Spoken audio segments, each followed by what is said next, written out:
사랑하는 전교 성도들 한 주간 평안하셨습니까? 또 사모하는 마음으로 기대하는 마음으로 예배 자리에 나오신 여러분들에게 또 하나님의 예배에 놓으신 놀라운 은총과 은혜가 임하기를 간절히 소망합니다.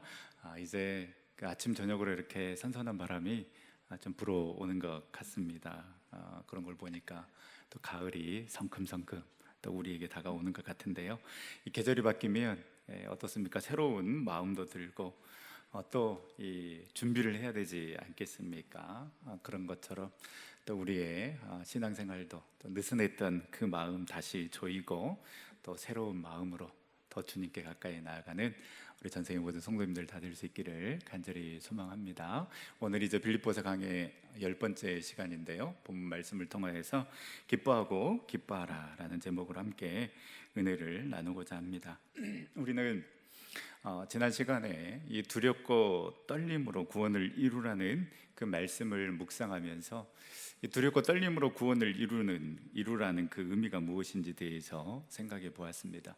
하나님께서 예수 그리스도를 통하여서 우리에게 선물로 주신 그 칭의의 구원에 대해서는 우리가 할 일이 전혀 없습니다.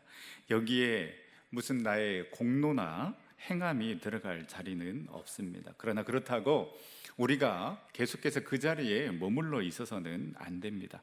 이 구원의 기쁨과 감격을 가지고 우리는 성화의 구원을 우리의 삶의 자리에서 이루어 가야 한다라고 말씀드렸습니다. 그래서 사도 바울은 그 빌립보 성도들에게 너희들은 이미 구원을 받았는데, 칭의의 구원을 받았지만은 그러나 그 구원받은 자로서 성화의 구원을 이루어 가라고, 두렵고 떨림으로 그 구원을 이루어 가라고 말씀하고 있습니다. 이 두렵고 떨림으로, 이 말은 경외함으로 그리고 신비감이라고 그렇게 말씀을 드렸습니다. 매일매일 새로워야 하는 것입니다. 여러분, 이 부부의 사랑, 또 우리 인간관계에서도 마찬가지입니다. 언제 이 사랑이 시들어집니까? 이 모든 것들이 당연해지는 순간에 시들어집니다. 아내가 뭔가를 빨래를 하고 음식을 차리는 것, 이것을 당연한 걸로 여기면은요 절대 안 됩니다. 노년이 불행해질 수가 있습니다. 이 모든 것들을 당연한 것으로 여기는 순간 나의 공로와 나의 행위가 강조가 됩니다. 그렇다 보면은 서운한 것들이 생기게 됩니다. 내가 이렇게 했는데 왜 당신은 이렇게 못하느냐, 자꾸만 단점이 보이면서 사랑이 식어질 수밖에 없고 계속해서 원망만 남게 됩니다. 그래서 제가 여러분들에게 한번 말씀을 드린 것 같은데요, 지어쳐다의 삶을 우리가 살아가야 한다라고 말씀을 드렸습니다. 여러분 기억나십니까? 지어쳐다, 이게 무슨 말입니까? 지금 여기에서 처음 본 것처럼 다시 못 볼 것처럼, 그런 마음으로 우리가 아무리 익숙한 관계다 할지라도요, 그 익숙함을 넘어설 수 있는 방법, 처음 본 것처럼 다시는 보지 못할 것처럼 그런 마음으로 우리가 서로를 사랑하고 서로의 관계를 맺어간다면 늘 새롭습니다. 늘 신비감이 그 가운데 있을 수 있습니다. 신앙도 믿음도 마찬가지입니다. 하루하루가 새로워야 하는 것입니다. 그리고 그 힘과 능력으로, 그 감격과 기쁨으로 우리는 그 삶의 자리에서 성화의 구원을 이루어 나가야 하는 것입니다. 이 성화의 구원을 이루어 나가고자 몸부림치는 자, 그래서 그 복음의 무게를 감당하며 주님 다시 오시는 그날까지 믿음으로 살아가는 자가 결국 마지막 그 영화의 구원을 얻게 되는 것입니다. 어쩌면 이 두렵고 떨림으로, 이 경외감과 신비감으로 우리의 삶의 자리에서 구원을 이루어 나가는 삶을 우리가 살아가지 못하기 때문에 그리스도인들이, 그리고 교회가 세상의 비웃음거리가 되고 있는 것일 수도 있습니다. 그래서 우리는 간디가 이 영국인들에게 했던 말을 생각해 볼 필요가 있습니다. 간디가 영국에서 공부를 마치고 인도로 돌아와서 30년 동안 독립운동을 하게 되는데요, 이 영국이 항복하고 그들이 인도를 떠날 때에 이 간디는 철수하는 그 영국인들에게 이렇게 외쳤습니다. 당신들이 만든 예수는 가져가고 성경 속에 살아계신 예수는 두고 가시오. 당신들이 만들었던, 당신들이 만든 그 예수는 가져가고 성경 속에 살아가신 그 예수님은 두고 가라는 것입니다. 간디가 봤을 때에 영국인들은 기독교인이라고는 하는데, 예수님을 믿는다고 하는데, 그들에게는 성화의 구원을 이루어가는 모습이 전혀 보이지 않았다는 것입니다. 그저 종교인에 불과할 뿐입니다. 그래서 당신들이 만든 예수는 가져가고 성경 속에 살아계신 그 예수는 두고 가라는 그런 말을 듣는 것 아니겠습니까? 여러분, 이렇게 이야기하면 우리는 당연히 부담을 느낍니다. 사실 성화의 구원을 이루며 살아가고 싶은 마음 우리 모두에게 있지만은, 그러나 그 삶의 자리에서 늘 무너지는 것 또한 우리가 경험하는 일입니다. 이런 마음을 우리 주님께서는 누구보다도 잘 아시기 때문에 빌립보서 2장 13절, 너희 안에 행하시는 이는 하나님이시니 자기의 기쁘신 뜻을 위하여 너희에게 소원을 두고 행하게 하시나니. 하나님께서 택한 자녀, 그 자녀가 성화의 구원을 이루어 가실 수 있도록 하나님께서는 일하시는데, 하나님께서는 당신의 뜻대로 일할 수 있는 그 마음을 먼저 우리에게 주신다라는 것입니다. 그리고 그 일을 행할 수 있는 힘과 능력도 자기의 기쁘신 뜻을 이루기 위해서 하나님께서 움직이시고 일하시고 계신다라는 것입니다. 그래서 우리 주님께서는 내가 안내해 주겠으니 나를 따라오라고 하십니다. 그런데 우리의 욕심과 욕망으로 가득 차 있기에 나를 믿고 따라오라는 그 하나님의 말씀에 우리는 순종하지 못하는 것이고, 우리의 우선순위가 다른 것에 있어서 하나님께서 주신 그 마음을 자꾸만 뒤로 미루기 때문에 우리가 흔들리는 것이지, 하나님께서 우리에게 주신 마음은 분명합니다. 골탕 먹이기 위해서 너도 한번 고생해보고 당해보라고 주신 마음이 아니요, 감당할 수 없는 그런 마음을 우리에게 주신 것이 아니라 감당할 수 있는 마음을 우리 가운데 주시고 그 일을 행하게 하심으로 말미암아 우리도, 그리고 우리 주님도 함께 기뻐하는 것이 바로 우리를 향한 하나님의 계획임을 말씀하고 있습니다. 여러분, 늘 무너지는, 그래서 정말로 늘 실망한 나의 연약한 모습을 보고 실망하는 것이 아니라, 그럼에도 불구하고 여전히 내 안에 계셔서 자기의 기쁘신 뜻을 이루시기 위해서 오늘도 나를 일으켜 세우시고 능력을 주시고 기다리시고 인내하시는 그 하나님을 바라볼 수 있기를 간절히 소망합니다. 이제 바울은 조금 더 구체적으로 이야기를 합니다. 두렵고 떨림으로 그 구원을 이루어 가기 위해서 우리가 어떠한 삶을 살아가야 하는가. 바울이 첫 번째로 권면하는 것이 14절 말씀입니다. 모든 일을 원망과 시비가 없이 하라라고 말합니다.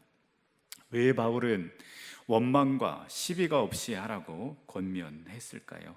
그만큼 이 원망과 시비가 이 성화의 구원을 이루어 가는 데 있어서 가장 강력한 방해물이 되기 때문에 그렇습니다. 여기에서의 이 모든 일은 하나님께서 우리에게 관심을 가지시고 우리 속에서 행하시는 그 구원의 완성에 관한 그 모든 일을 이야기를 하고 있는 것입니다.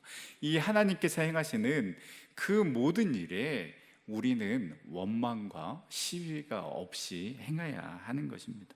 이 원망은 헬라어로 불평을 품고 수군거리다라는 그러한 뜻이 있습니다. 일종의 의성어라고 할 수 있는데요, 우리나라 말에도 여러분 궁시렁궁시렁 거린다라는 그런 말이 있습니다. 여러분 주변에 늘 궁시렁궁시렁 거리는 그런 사람이 있다라면 불평불만이 가득 차 있는 사람이라고 할 수 있습니다. 이런 사람은 가까이 하지 않는 게 좋습니다. 이 원망의 단어는 이스라엘 백성들이 이 광야에서 하나님께 불순종하던 것을 나타낼 때 사용한 단어입니다. 그래서 고린도전서 10장 10절 말씀에 보면 그들 가운데 어떤 사람들이 원망하다가 멸망시키는 자에게 멸망하였나니 너희는 그들과 같이 원망하지 말라. 하나님께서 그 430년 동안 억압 가운데 있었던 그 백성을 애굽의 품에서 건져내어 주셨습니다. 그래서 그 이스라엘 백성들을 이끌어내어서 홍해를 육지처럼 건너게 하셨습니다. 낮에는 구름 기둥으로, 밤에는 불기둥으로 그 백성들을 인도하여 주셨습니다. 그러나 이 이스라엘 백성들은 마실 물이 없다고, 먹을 양식이 없다고, 또 부추와 파, 마늘을 먹지 못한다고 하나님을 향하여서 원망하고 지도자 모세에게 시비를 걸었습니다. 이들은 하나님을 원망하면서 차라리 다시 애굽으로 돌아가는 게 낫겠다라고까지 이야기를 합니다. 여러분, 어떻게 이럴 수 있습니까? 받은 은혜가 있는데 하나님께서 베풀어 주신 그 놀라운 기적의 순간들이 그렇게 많았는데 어떻게 이들은 하나님을 원망하며 차라리 그 포로로 잡혀 있었던 그 애굽 생활이 오히려 더 나았다라고 하면서 애굽으로 돌아가는 것이 더 낫겠다라고까지 이야기를 하는 것입니까? 주신 은혜를 망각하고 만족하지 못하기 때문에 이들은 늘 원망하며 살아갈 수밖에 없었던 것입니다.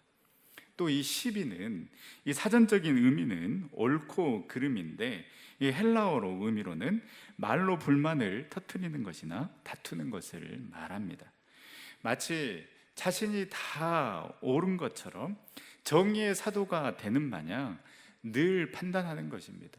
그래서 왜 이렇게 하는지, 이렇게 해서는 안 된다라며 판단하고 정죄하고 그 다음에 관여하는 그런 모습이 바로 시비라고 할 수 있습니다. 여러분, 시비는 왜 일어나는 것입니까? 기본적으로 여유가 없기 때문입니다. 조금만 기다려주고 기다려주면 되는데 그걸 하지 못합니다. 여러분, 이렇게 은혜롭게 예배 잘 드리고 주차장으로 내려가면 여러분 받은 은혜 순식간에 날려버립니다. 이 교회 학교 예배가 끝나고 이 아이들을 챙겨서 내려가면 조금 늦을 수 있습니다.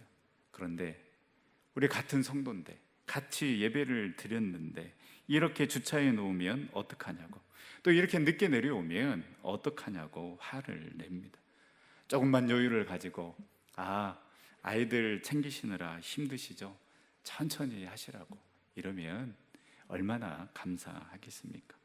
또 예배 드리러 빨리 올라가느라고 또 주차를 잘못해 놓을 수도 있습니다. 그러면 도대체 운전을 어떻게 하길래 이딴 식으로 이렇게 주차를 해 놓느냐라고 이렇게 시비를 거는 것이 아니라 얼마나 예배 자리로 빨리 올라가고 싶었으면 이렇게 대충 주차하고 예배 자리로 올라갔을까, 그렇게 이해하면서 그냥 화를 내는 것이 아니라, 시비를 거는 것이 아니라, 집사님, 성도님, 다음부터는 조금 더 일찍 오셔서 정확하게 그 주차 라인에 맞춰서 주차하시면 참 좋겠습니다. 여러분, 이렇게 이야기할 수 있지 않겠습니까? 근데 우리 안에 분노가 너무나도 많습니다. 사실 별일 아닌데 일이 커지게 되는 경우도 있습니다. 장점을 보는 것이 아니라 늘 단점과 허물을 보려고 합니다. 여러분, 교회에서도 마찬가지입니다. 잘하는 일, 지금까지 하지 않았던 일 새롭게 했으면은 칭찬해 주면 되는 것입니다. 그런데 우리는 바로 시비를 겁니다. 누가 그렇게 하라고 했느냐, 지금까지 그렇게 안 했는데 왜 그렇게 했느냐라는 것입니다. 여러분, 어느 교구에서 뭔가를 했습니다. 교구 식구들이 하나가 되고 즐거운 시간 가졌습니다. 그러면 어떻습니까? 칭찬해 주고 우리 교구도 저렇게 한번 해봐야 되겠다, 우리 구역도 저렇게 한번 해봐야 되겠다라고 하면 되는 것이지, 여러분, 시비 걸 일이 아니지 않습니까? 그래서 17세기 신학자 루퍼투스 멜데니우스의 말처럼 제가 여러 번 말씀드렸습니다. 본질적인 것에는 일치를, 비본질적인 것에는 자유를, 그리고 모든 것에는 사랑을. 너무나도 참 아름다운 말이지 않습니까? 본질적인 것에는 우리가 타협을 해서는 안 됩니다. 그 본질적인 것, 진리에 관해서는 우리가 일치를 이루어야 합니다. 그러나 비본질적인 것에 우리가 목숨 걸고 시비 걸고 달려들 필요가 없다라는 것입니다. 비본질적인 것에는 이단이 아닌 이상은 자유를, 그리고 모든 것에는 사랑을, 우리가 이 말을 가슴에 새기고 실천해 나갈 때에 시비가 아닌 사랑으로 하나 되는 그런 공동체를 만들어갈 수 있을 것입니다. 이처럼 원망이 하나님과의 관계, 이 신뢰에서 나오는 문제라면 이 시비는 사람과의 관계, 신뢰에서 나오는 문제라고 할 수 있습니다. 여러분, 우리 하나님이 하시는 그 모든 일에 대한 우리는 신뢰가, 믿음이 있어야 하는 것입니다.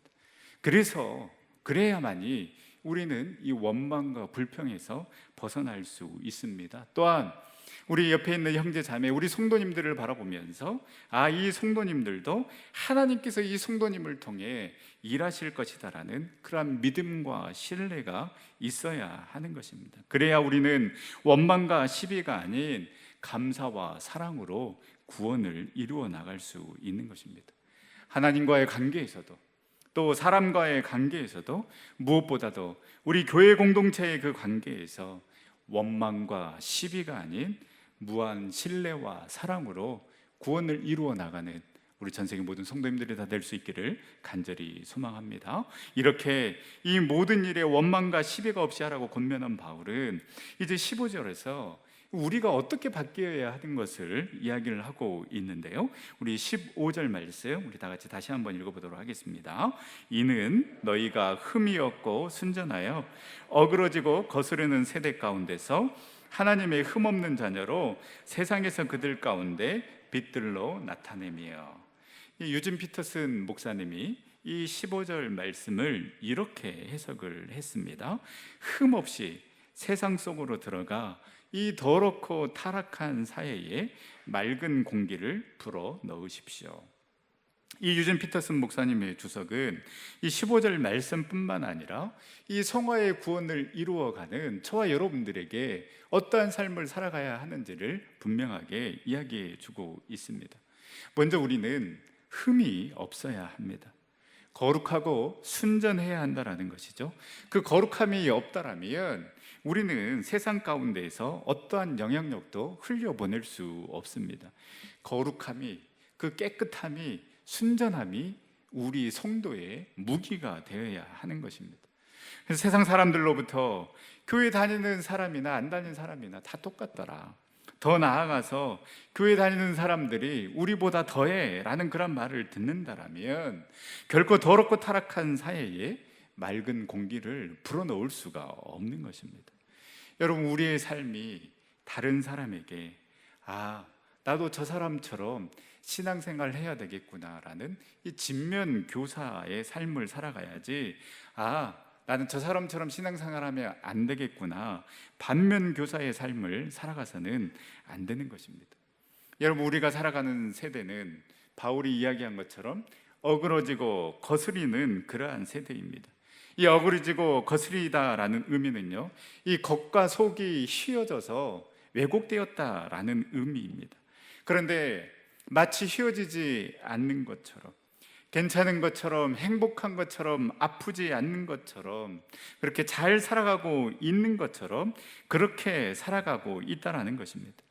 이러한 세대의 풍조와 가치관을 똑같이 따라간다라면 우리는 성화의 구원을 이룰 수도 없고 오히려 세상의 조롱거리만 되는 삶을 살아갈 수밖에 없습니다. 그러면 우리는 어떻게 살아가야 합니까? 바울은 로마서에서도 권면합니다. 로마서 12장 2절 말씀에 보면 너희는 이 세대를 본받지 말고 오직 마음을 새롭게 함으로 변화를 받아 하나님의 선하시고 기뻐하시고 온전하신 뜻이 무엇인지 분별하도록 하라. 이 영어 성경을 보면은요, 좀 더 의미가 분명한데요, 너희는 이 세상의 패턴에 더 이상 동화되지 말고, 이 세상의 패턴에 더 이상 따라가지 말고 오직 너의 생각을 새롭게 함으로 변화를 받으라라고 말하고 있습니다. 여기에서의 이 컨펌이 따르다, 순응하다, 바로 유행을 따라가는 그런 모습을 말하고 있는 것입니다. 그런데 더 이상 그러한 그 세상의 패턴을 따라가지 말라는 것입니다. 어제 행복한 부모 교실을 시작하면서요, 거기에서 우리 부모님들과 함께 이 말씀을 나눴는데요, 여러분, 부모인 우리도 이 어그러지고 거스르는 세상의 풍조를 똑같이 따라가고 거기에 순응하면서 살아가고 있는 것입니다. 여러분, 부모인 우리도 너무나도 잘 압니다. 이렇게 하는 것 하나님의 뜻이 아니고 하나님의 마음이 아닌 것을 알면서도 신앙보다는, 예배보다는 학원과 성적을 먼저 생각하면서 그렇게 순응하면서 살아가도록 부모인 우리가 우리 자녀를 그렇게 방치하고 있지는 않습니까? 똑같이 세상의 유행을 따라가는 것입니다. 이러한 삶에서 우리는 완전히 새롭게 되어야 하는데, 바로 이 새롭게 변화가 되는 것이 바로 트랜스폼이라는 단어입니다. 변형시키는 것, 성질, 기능, 구조를 완전히 바꾼다라는 의미를 가지고 있습니다. 대충 믿으면 되겠지, 주일날 한번 와서 예배 드리면 되겠지 라는 이러한 마음으로는 절대 안 된다라는 것입니다. 완전히 트랜스포머 해야지만이 우리는 이 세상 가운데 어그러지고 거스르는 이 세대 가운데 동화하지 아니하고 그들을 따라가지 아니하고 하나님의 선하시고 기쁘시고 온전하신 그 뜻을 붙잡고 살아갈 수 있다라는 것입니다. 사실 이미 저와 여러분은 예수 그리스도를 믿음으로 말미암아 새로운 피조물이 된 것입니다. 그래서 고린도후서 5장 17절 말씀에 누구든지 그리스도 안에 있으면 새로운 피조물이다.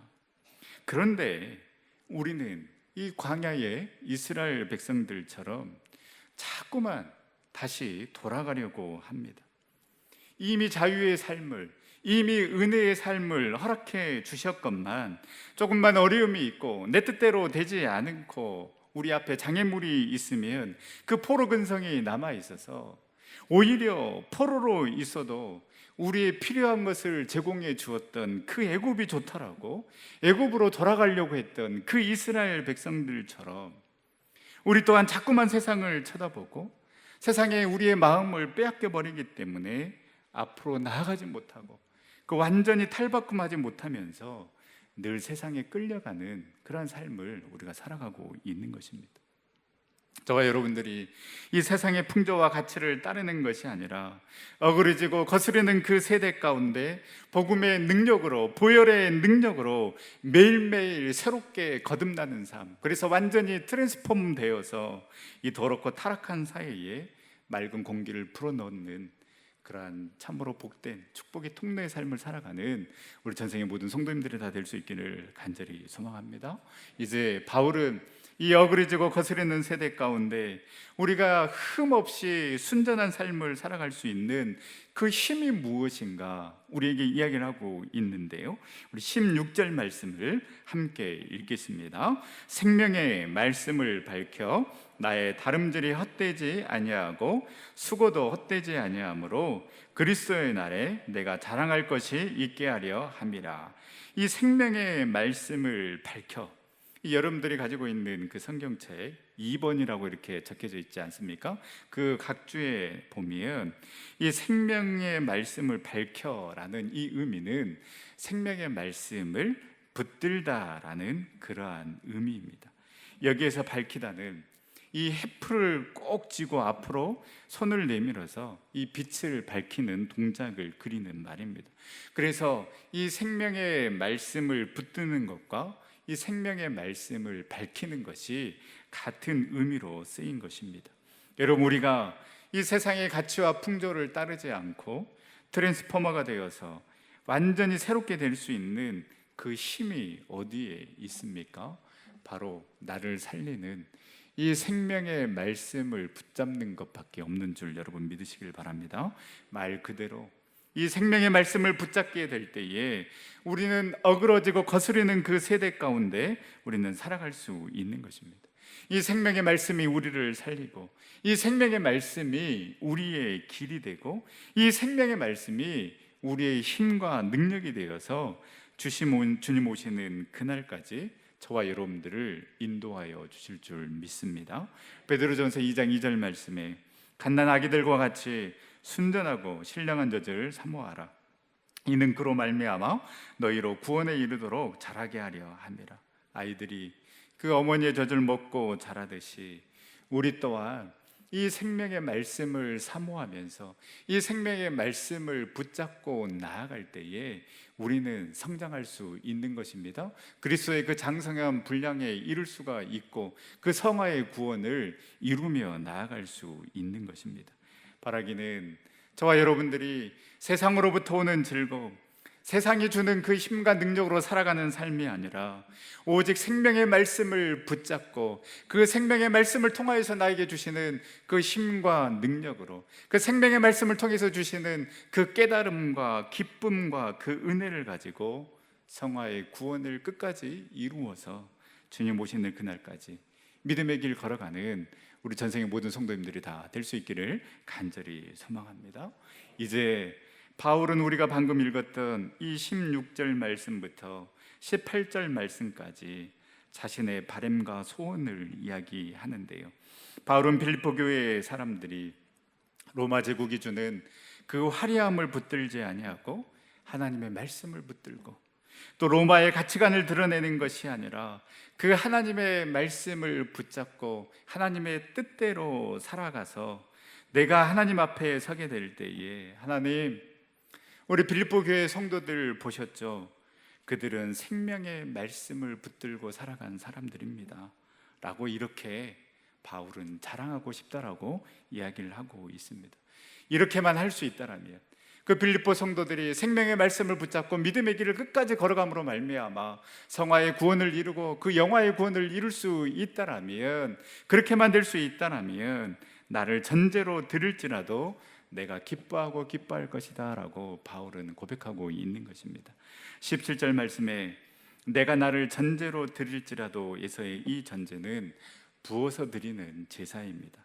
짐승을 태워서 제사를 드릴 때에 이 마지막에 포도주를 부어서 그 향기를 하나님께 드리는 것이 전제인데요, 이것은 빌립보 성도들의 믿음을 위해서 나의 생명을 내어 놓더라도 그렇게만 할 수 있다라는, 이 빌립보 성도들이 믿음의 길을 걸어만 갈 수 있다라면 내가 나의 몸을 들여서라도 정말 기뻐하고 기뻐하겠다라는 의미입니다.